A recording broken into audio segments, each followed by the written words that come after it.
अखिल भारतीय हिंदू महासभा की राष्ट्रीय सचिव महामंडलेश्वर अन्नपूर्णा भारती उर्फ पूजा शकुन पांडे जो है अचानक से ही सुर्खियों में आ जाती हैं। दरअसल दोस्तों ये सुर्खियों में क्यों आई थी, पहले इनकी पूरी बात सुनिएगा। 30 जनवरी 2019 में ये क्या करती हैं, एक पुतला बनाती हैं गुब्बारों का और उन गुब्बारों के अंदर कोई लिक्विड भरती हैं जो कि लाल कलर का होता है। उसके ऊपर गांधी जी का पोस्टर लगाती हैं और फिर एक छर्रे वाली नकली बंदूक निकालती हैं और उस पुतले में गोलियां मारना शुरू कर देती हैं। इसके बाद गुब्बारे फूटने लगते हैं और गुब्बारों में से कुछ ऐसा लिक्विड निकलता है कि मानो गांधी जी के शरीर से खून बह रहा हो। इसके बाद क्या होता है, इस सारे मामले की कोई फ़ोन से वीडियो बना लेता है और ये वीडियो वायरल हो जाती है। और जब ये वीडियो वायरल होती है तो देश से लेकर विदेश तक इस महिला का नाम हो जाता है कि लेडी नाथूराम गॉडसे आ गई है जिसने कि गांधी जी के ऊपर गोलियां चलाई हैं। इसके बाद इस महिला को और इसके साथ में जितने भी लोग खड़े हुए थे उन सभी को गिरफ्तार कर लिया जाता है, जेल भेज दिया जाता है। दोस्तों इस महिला ने क्या किया था, आज से 6 साल पहले नकली बंदूक से नकली पुतले को गोली मारी थी और उसमें से नकली खून निकला था। लेकिन 6 साल बाद इसने क्या किया, ये 2 शूटर हायर करती है, यानी कि गोली असली होती है, बंदूक भी असली होती है और खूनी भी असली होते हैं। उनको हायर करती है और एक व्यापारी की हत्या करवा देती है। और जैसे ही ये इस व्यापारी की हत्या करवाती है तो फिर से ये महिला सुर्खियों में आ जाती है और इसके बाद इसका राज खुलता है कि आखिर इस व्यापारी की इस महिला ने हत्या क्यों करवाई। दोस्तों आज की कहानी इसी व्यापारी के ऊपर है कि आखिर इस महामंडलेश्वर महिला ने इस व्यापारी की हत्या क्यों करवाई। और कहानी भी आप सुनेंगे तो आप चौंक जाएंगे कि आखिर इस लड़के की हत्या की तो की क्यों गई। दोस्तों कहानी शुरू करूंगा उससे पहले मैं बस आपसे यही कहना चाहूँगा कि अगर आप मेरे चैनल पे नए हैं तो चैनल को जल्दी से सब्सक्राइब कर दीजिएगा ताकि रोजाना रात को 8 बजे मैं आपके लिए एक सच्ची घटना की कहानी लेकर आ सकूं। नमस्कार दोस्तों, मैं गौरव शर्मा और आप देख रहे हैं गौरव शर्मा सफ़र। दोस्तों आज की जो सच्ची घटना मैं आपको सुनाने जा रहा हूं, ये सच्ची घटना शुरू होती है उत्तर प्रदेश के हाथरस से। और हाथरस का ही एक थाना लगता है, थाना सिकंदरा राहू। और सिकंदरा राहू थाना क्षेत्र के अंतर्गत एक गांव आता है जिसका नाम है कचौरा। और कचौरा गांव का ही रहने वाला एक व्यापारी होता है। होता क्या है, इस व्यापारी का नाम है अभिषेक गुप्ता। और अभिषेक गुप्ता की उम्र महज 25 साल होती है। और अभी कुछ ही समय पहले इसने जो है एक टीवीएस बाइक का शोरूम खोला है। अब व्यापार नया नया था, लड़का भी नया था, इसीलिए क्या होता है इसके साथ इसके पिताजी नीरज गुप्ता और इसका एक चचेरा भाई शिवांग गुप्ता बैठता है। और रोजाना ये लोग शोरूम पे जाते हैं, पूरा दिन वहीं पे बैठते हैं और शाम के समय शोरूम को बढ़ा के अपने गांव आ जाते हैं वापस। अब होता क्या है, तारीख आती है 26 सितंबर 2025। 26 सितंबर 2025 की रात को भी यही होता है। ये लोग अपने शोरूम को बढ़ा देते हैं। उसके बाद ऑटो से बैठ के खैर से खैर चौराहे तक जाते हैं। और खैर चौराहे के पास ये लोग अपनी बस का इंतज़ार कर रहे होते हैं। थोड़ी ही देर में एक बस आती है। बस में आगे तो नीरज गुप्ता चढ़ते हैं, अभिषेक के पिताजी, उनके पीछे पीछे होता है इसका चचेरा भाई शिवांग गुप्ता और सबसे आखिर में होता है नीरज गुप्ता। अब नीरज गुप्ता जैसे ही बस में चढ़ रहा होता है तभी क्या होता है, वहाँ पे 2 लोग आते हैं, 2 आदमी होते हैं और नीरज गुप्ता के पीछे पीछे बस में चढ़ने की कोशिश करते हैं। और इसी बीच वो लोग क्या करते हैं, एक बंदूक निकालते हैं और नीरज गुप्ता की तरफ फायर करते हैं। दरअसल नीरज गुप्ता ऊपर था और वो आदमी नीचे थे, इसीलिए जो बंदूक की गोली है वो गर्दन से होके भीजे की तरफ जाती है और एक ही गोली से नीरज गुप्ता की जान निकल जाती है। और जैसे ही वहाँ पे धमाका होता है तो सभी लोग चौंक जाते हैं कि आखिर हुआ तो हुआ क्या। और ये लोग जो गोली चला रहे थे वो अचानक से ही वहाँ से भाग जाते हैं। कोई कुछ समझ नहीं पाता कि आखिर हुआ तो हुआ क्या। तभी देखते हैं कि जो अभिषेक गुप्ता है उसकी गर्दन में गोली लगी हुई है जो कि उसके भेजे के तक जा रही थी। अब सभी लोग चौंक जाते हैं, वहाँ पे चीख पुकार मच जाती है। आसपास के लोग समझ नहीं पाते कि क्या होता है। इसी बीच देखते हैं तो जो अभिषेक गुप्ता है उसे उठाकर आनन फानन में नज़दीक में ही एक जेएन मेडिकल कॉलेज है, जेएन मेडिकल कॉलेज में लेके जाया जाता है ताकि उसको वहाँ पे इलाज करा सकें, उसे बचा सकें। लेकिन जैसे ही डॉक्टर उसे चेक करते हैं तो डॉक्टर उसे देखकर कह देते हैं कि अब ये बच नहीं पाएंगे, ये मर चुके हैं, पहले ही मर चुके हैं जब तक आप इनको यहाँ पे लाए थे। अब दोस्तों जैसे ही अभिषेक गुप्ता की मौत की खबर सामने आती है तो गांव में भी सदमा सा फैल जाता है कि आखिर इस लड़के की हत्या किसी ने की तो की क्यों। इसी बीच वहां पे पुलिस पहुंच जाती है। पुलिस उस लड़के की लाश का पोस्टमार्टम करवाती है और फिर इस लड़के के जो पिता हैं नीरज गुप्ता, उनसे पूछा जाता है कि आपको क्या लगता है कि किसने इस लड़के की हत्या करवाई होगी।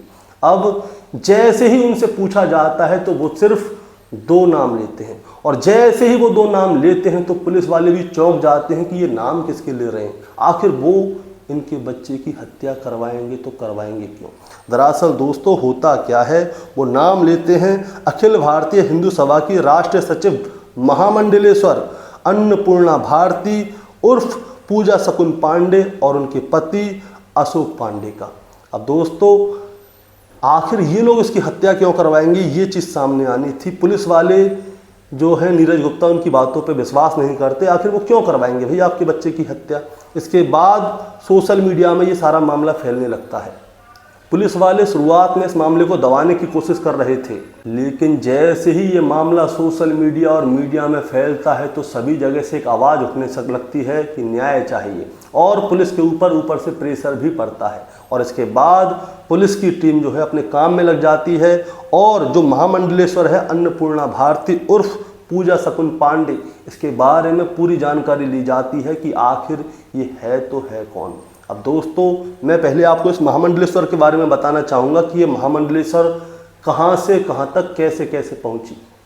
दरअसल होता क्या है, जो कचौरा गांव है, जिस गांव का जो अभिषेक रहने वाला था, उसी गांव के एक प्रोफेसर होते हैं जिनका नाम था आर आज़ाद, जो कि इस समय इस दुनिया में नहीं है। अब आर आज़ाद जो हैं वो प्रोफेसर थे, वो पहले हरियाणा के हिसार में थे पोस्टेड, उसके बाद में सहारनपुर चले गए। उसके बाद उन्होंने कई जगह पे जॉब की है, अच्छे अच्छे कॉलेजों में। उनकी एक बेटी होती है जिसका नाम होता है पूजा पांडे। पूजा पांडे जो है पढ़ी लिखी लड़की थी, बहुत ज़्यादा पढ़ने लिखने में होशियार थी। मोस्टली वो मैथ में बहुत अच्छी थी, मैथ में उसके हमेशा 80% से ऊपर नंबर आते थे। इसीलिए क्या होता है, वो CCS यूनिवर्सिटी से MPhil में गणित की पढ़ाई भी करती है और बड़ी बड़ी पढ़ाइयाँ करती है, मतलब गणित में बहुत ज़्यादा अच्छी होती है। इसके बाद में क्या होता है, वो उसकी जॉब लगती है गाजियाबाद में एज अ प्रोफेसर, और प्रोफेसर बनने के बाद वो कॉलेज में ज्वाइनिंग कर लेती है और कॉलेज में भी उसका अच्छा नाम होता है। लेकिन इसी बीच में साल 2012 में क्या होता है, उसी कॉलेज की एक लड़की जो है आत्महत्या कर लेती है। और वो वाली बात इसे बहुत ज़्यादा बुरी लगती है कि एक लड़की ने आत्महत्या क्यों कर ली, और उसकी वजह भी जानने की कोशिश करती है। और उसी बीच में क्या चल रहा होता है, साल 2011 और 2012 के बीच में ही इन्हें एक आदमी मिलता है जो कि मैनपुरी का रहने वाला होता है, जिसका नाम होता है अशोक पांडे। अशोक पांडे से प्रेम प्रसंग हो जाता है। अब अशोक पांडे से प्रेम प्रसंग हो जाता है और साल 2012 में वो लड़की मर जाती है। इसके बाद जो पूजा पांडे है वो अशोक पांडे के साथ प्रेम विवाह कर लेती है और उससे शादी कर लेती है। अब जैसे ही ये लव मैरिज करती है तो पूजा पांडे के परिवार वालों को ये वाली बात अच्छी नहीं लगती कि आखिर इसने लव मैरिज की तो की क्यों। लेकिन थोड़े समय बाद माता पिता मान ही जाते हैं बच्चों की बात को, भाई कर ली तो कर ली। अब इसके बाद क्या होता है, जब वो लड़की मरी थी साल 2012 में, तो इसने उस समय सोच लिया था कि अब इसे प्रोफेसर नहीं बनना, इसे समाज सुधार के काम में आगे जाना है। और इसी बीच इसको मिलता है कमलेश तिवारी, और कमलेश तिवारी का ग्रुप में ये ज्वाइनिंग कर लेती है साल 2016 में। और साल 2016 में ये अलीगढ़ आ जाती है अपने पिताजी के पास रहने के लिए। और साल 2016 में जब ये अपने पिताजी के पास अपने अलीगढ़ में आती है रहने के लिए, तो वो देखते हैं कि इसने जो है साध्वी वाले कपड़े पहने हुए थे, यानी कि गेरुआ, जिन्हें कि भगवा भी बोलते हैं। अब वो चौंक जाते हैं। वो कहती है कि अब मैं साध्वी बन चुकी हूँ और अब मैं देश और समाज और धर्म के लिए ही सोचूंगी। और जो कमलेश तिवारी है उसके ग्रुप ने इसे जो है अखिल भारतीय हिंदू सभा का राष्ट्रीय सचिव और महामंडलेश्वर बना दिया था, तभी इसका नाम बदल के अन्नपूर्णा भारती हुआ था। अब क्या होता है दोस्तों, ये अलीगढ़ आ जाती है और अलीगढ़ में आके ये धार्मिक आयोजन है और सामूहिक हवन है, भागवत गीता है, महापुराण है, ये सारी चीज़ें कराती थी। और जो रोड पे जो लोग मुसलमान जो नमाज़ पढ़ते थे उनका विरोध भी करती थी। और इसके बाद बहुत सारे ऐसे विवादित बयान देती थी कि ये सुर्खियों में ही रहती थी ज़्यादातर। और इसी बीच साल आता है 2019 और 2019 में इसने वही गांधी जी का पुतला बनाया था गुब्बारों से, उसके ऊपर फोटो चिपकाया था, नकली छर्रे की बंदूक से गोली मारी थी और उस समय इसकी वीडियो वायरल हो गई थी। तो वीडियो वायरल होने की वजह से इसका नाम बहुत ज़्यादा हो गया। अब दोस्तों मैं आपको बताता हूँ, शादी के बाद इसके 2 बच्चे हुए, जिनमें कि अब एक बच्चा 10वीं क्लास में पढ़ रहा है और दूसरा बच्चा जो है 8वीं क्लास में पढ़ रहा है। और इसी गांव का रहने वाला, यानी कि कचौर गांव का रहने वाला ही एक बालक होता है। इसी समय की बात है, 2019 के आसपास की बात है, जिसका नाम होता है अभिषेक गुप्ता। माफ़ कीजिएगा, 2015 की बात है। अभिषेक गुप्ता के जो पिताजी हैं नीरज गुप्ता, वो क्या करते हैं, दरअसल होता क्या है, पूजा पांडे के घर का जो है पढ़ाई लिखाई का माहौल बहुत अच्छा था। इसीलिए जो नीरज गुप्ता हैं वो अपने बेटे अभिषेक गुप्ता से कहते हैं कि तुम ऐसा करो, तुम मेरी बहन पूजा पांडे के यहाँ पे चले जाओ और वहीं पे जाके रहो, वहीं पे जाके पढ़ो। क्योंकि वो उसे जो है अपनी बहन मानता था, बोलने में जैसे बहन मानते हैं वैसे मानते हैं। तो ये पूजा पांडे के घर पे चला जाता है और वहीं पे जाके रहने लगता है अलीगढ़ में। वहीं से ये इंटर की पढ़ाई करता है, बीए की पढ़ाई करता है, एलएलबी की पढ़ाई करता है और वहीं से इसे पंजाब के एक इंस्टीट्यूट में एमबीए में एडमिशन भी मिलता है। अब समय गुजरता रहता है। अब जैसे जैसे समय गुजरता रहता है तो साल आती है 2024 और 2024 दिसंबर में अभिषेक के छोटे भाई आशीष की शादी होती है और वहाँ पे अभिषेक भी आता है और पूजा पांडे भी आती है। पूजा पांडे और अभिषेक जब वहाँ पे आते हैं तो ये दोनों सेम टू सेम एक जैसे कपड़े पहन के आते हैं, पिंक कलर के, और ऐसा लगता है कि जैसे कोई जोड़ा आया है। सभी लोग इन्हें देखकर चौंक जाते हैं। पूजा पांडे ज़्यादातर पहले भगवा कलर की ड्रेस पहनती थी, लेकिन आज शादी में कुछ और ही कलर के कपड़े होते हैं। इसी बीच सब लोग इनसे पूछते भी हैं कि भाई बात क्या है। जो अभिषेक पांडे की माँ है वो बेटे को पास बुलाती है, उससे पूछती है कि बेटा क्या चक्कर है, तुम दोनों ने एक से कपड़े पहने हुए हैं, तुम दोनों एक साथ में हो। तब अभिषेक पांडे अपनी माँ को बताता है कि माँ ये मुझे ब्लैकमेल कर रही है। अब दोस्तों ब्लैकमेल क्यों कर रही है, दरअसल अभिषेक पांडे और पूजा पांडे के बीच में कोई चक्कर चल रहा था और इसीलिए जब अभिषेक गुप्ता जो है पूजा पांडे के अंडर में आ गया, यानी कि जब संबंध बन गए, चक्कर में पूरा अच्छी तरह से फंस गया, तो इसके बाद पूजा पांडे जो है अभिषेक गुप्ता को ब्लैकमेल करने लगी। और ब्लैकमेल करने के लिए ही उसने क्या किया, ब्लैकमेल करते करते एक बार तो उसने 3 लाख रुपए लिए थे और एक बार उसने 2 लाख रुपए उससे ले लिए थे।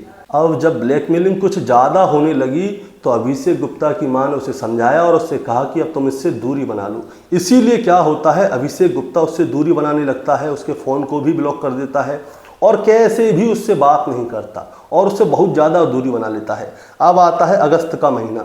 अगस्त के महीने में अभिषेक ने खैर में एक टीवीएस का शोरूम खोला था, वहाँ पे वो बाइक वगैरह बेचता था। अब क्या होता है, पूजा पांडे को ये वाली बात पता चल गई कि अभिषेक ने टीवीएस का शोरूम खोला है और उसमें अच्छी कमाई होगी। इसीलिए पूजा पांडे और उसका पति अशोक पांडे ये दोनों क्या चाहते थे, उस बाइक के शोरूम में अपनी हिस्सेदारी चाहते थे। लेकिन जो अभिषेक है, अभिषेक गुप्ता, उसने साफ मना कर दिया कि मैं तुम्हें इसमें कोई पार्टनरशिप नहीं दूंगा, कोई भी हिस्सेदारी नहीं दूंगा। इसीलिए जो है पूजा पांडे को ये वाली बात बहुत ज़्यादा बुरी लगती है कि अभिषेक गुप्ता ने उससे दूरी बना ली, अब उसे शोरूम में भी हिस्सेदारी नहीं दे रहा, ना ही उसकी बातों में आ रहा है। दोस्तों मैं आपको बताना चाहूँगा कि बताया ये जा रहा है न्यूज़ के हिसाब से कि पूजा पांडे और अभिषेक गुप्ता के बीच में संबंध बने थे, जिसकी कई सारी फ़ोटो और वीडियो जो हैं वो पूजा पांडे के पास हैं और उसी से वो उसे ब्लैकमेल करती थी और उससे शादी भी करना चाहती थी, उसके ऊपर दबाव बना रही थी। लेकिन अभिषेक गुप्ता जो है अचानक से ही उससे दूरी बना लेता है, फ़ोन को ब्लॉक कर देता है, बात करना बंद कर देता है और अपना एक शोरूम खोल लेता है। तो ये वाली बात जो है पूजा पांडे को बहुत ज़्यादा बुरी लगती है। इसीलिए वो क्या करती है, 2 शूटर हायर करती है। उसमें पहला होता है फजल। फजल जो है वो पूजा पांडे को बहुत पहले से जानता था और पूजा पांडे भी फजल को बहुत पहले से जानती थी। बताया जा रहा है 8-10 सालों से जानते थे। वो फजल से कहती है, एक फ़ोटो दिखाती है और कहती है कि इस लड़के को रास्ते से हटाना है। अब फजल जो है अपना एक दोस्त होता है जिसका नाम होता है आसिफ। अब वो आसिफ से बोलता है, आसिफ और फजल उसकी हत्या करने के लिए तैयार हो जाते हैं और वही दोनों जाके उसकी हत्या करते हैं। मैं दोस्तों आपको बताना चाहूँगा कि जो अभिषेक गुप्ता है उसके छोटे भाई ने ही FIR दर्ज कराई थी, जिसमें 4 लोगों का नाम सामने था। 4 लोग, जिसमें पहली थी पूजा शकुन पांडे, दूसरा उसका पति अशोक पांडे और तीसरे मतलब कि 2 और थे जो अज्ञात थे। अब अज्ञातों को वो तो जानते नहीं थे कि अज्ञात है तो है कौन है, लेकिन 2 लोग आए थे हत्या करने के लिए। ये अभिषेक गुप्ता के पिताजी और उसके चचेरे भाई ने देखा था और उनको भागते हुए भी देखा था और उन्हें पूरा शक था कि पूजा पांडे और उसके पति अशोक ने ही अभिषेक गुप्ता की हत्या करवाई है। इसीलिए 4 लोगों का नाम एफआईआर में दर्ज कराया जाता है। और जब 4 लोगों का नाम एफआईआर में दर्ज होता है तो पुलिस क्या करती है, आसपास के जितने भी सीसीटीवी कैमरे होते हैं उन सभी सीसीटीवी कैमरों को छानना शुरू कर देती है कि कौन आया था आखिर। तभी उन्हें वहाँ पे फजल जो है, जो शूटर है, वो दिखाई देता है कि फजल आया था। अब पुलिस वाले क्या करते हैं, फजल को गिरफ्तार कर लेते हैं और जब फजल को गिरफ्तार किया जाता है तो फजल सारी बात कबूल कर लेता है कि हाँ, पूजा पांडे ने ही उसे 3 लाख रुपए की सुपारी दी थी, जिसमें 1 लाख रुपए एडवांस मिला था और उस 1 लाख रुपए में से 20,000 रुपये तो फजल ने रखे थे और जो 80,000 रुपये हैं वो आसिफ को दिए थे। और इसके बाद में इन लोगों ने क्या किया, अभिषेक गुप्ता की रेकी करना शुरू कर दिया और कई दिनों तक ये देखते रहे थे कि ये कितने बजे शोरूम से आते हैं, ऑटो से कहाँ उतरते हैं, बस में कहाँ से चढ़ते हैं।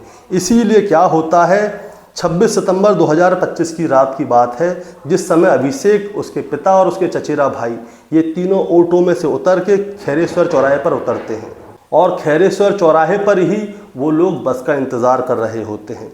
और जो आसिफ है और जो फजल है वो दोनों क्या करते हैं, बाइक से खड़े होकर इन दोनों का इंतज़ार कर रहे होते हैं और वहीं पे एक सनशाइन स्कूल है, उसके पीछे जाके उस बाइक को खड़ी कर देते हैं और बस स्टॉप पर इनकी बगल में ही जाके खड़े हो जाते हैं।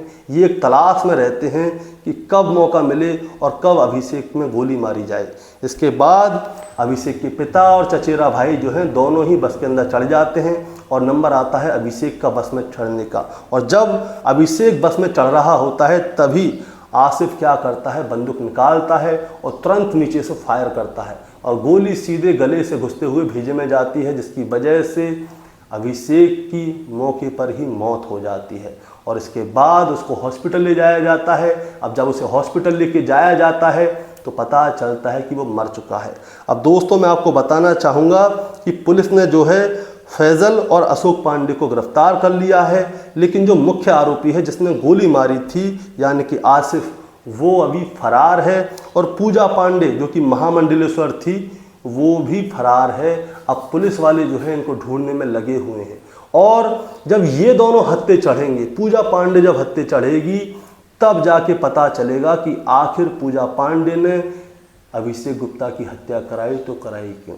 दोस्तों इस कहानी को सुनाने का मतलब आपको परेशान करना है, विचलित करना बिल्कुल नहीं है, बस आपको बताना है और जताना है। बताना और जताना ये है कि हमारे देश का कानून लचीला बहुत ज़रूर है, लेकिन है सबके लिए बराबर, चाहे देश का राष्ट्रपति हो, चाहे राजा हो, चाहे रंक हो, चाहे कोई अधिकारी हो, चाहे कोई प्यून हो, चाहे किसी भी धर्म का कोई धर्मगुरु हो, चाहे कोई विशेष आदमी हो, सबके लिए एक बराबर है। और जो बड़ी बड़ी सीटों पर बैठ के समझते हैं कि हमारे साथ कुछ हो ही नहीं सकता, उन सब के लिए बराबर है। और जैसे ही पूजा पांडे अब हाथ में चढ़ेगी तो पता चलेगा कि आखिर हुआ क्या। दोस्तों आपको क्या कहना है इस कहानी के बारे में, आप ज़रा हमें कमेंट में बताएं। चैनल पे नए हैं तो सब्सक्राइब करके जाएं ताकि रोजाना रात को 8 बजे मैं आपके लिए एक सच्ची घटना की कहानी लेकर आ सकूं। नमस्कार।